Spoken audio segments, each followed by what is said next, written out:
Ian Garry versus Joaquin Buckley is happening. Now, who's going to win this fight? Well, if we talk about who's going to win this fight, let's take a look at their latest performances in which Ian Garry fought Jeff Neal, in which it was a very boring fight. Ian Garry was just running for his life, but he still managed to outland Jeff Neal, and Ian Garry ended up taking it by decision. And still undefeated, the future! Now, after this, Ian Garry went on to fight Michael Venom Page, in which it was another boring fight. I mean, this guy makes Bilal Muhammad look entertaining. Ian Garry took control of the whole entire fight with his grappling and ground game, and obviously Ian Garry ended up taking it by decision. And still undefeated, the future! Now let's take a look at Joaquin Buckley's latest performances, in which he fought Nursultan Ruziboyev, in which both went back and forth, both landed some great shots and kicks, until Joaquin Buckley dropped Nursultan Ruziboyev twice in round 3, and obviously Joaquin Buckley ended up taking it by decision.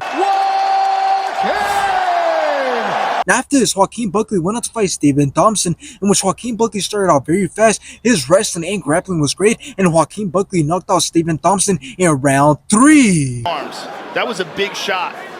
Oh!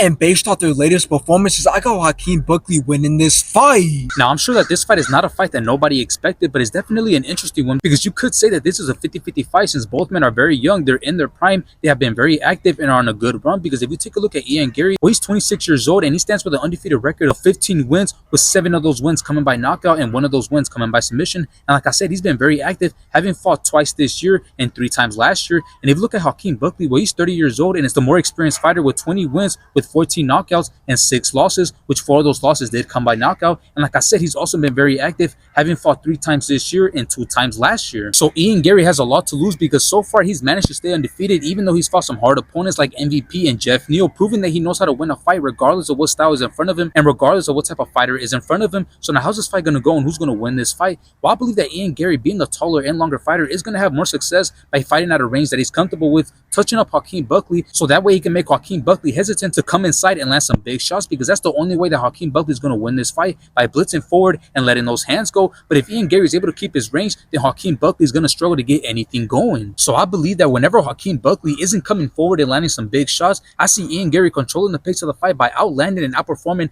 Joaquin Buckley. So I got Ian Garry beating Joaquin Buckley, proving that his next fight should have been against somebody in the top 5.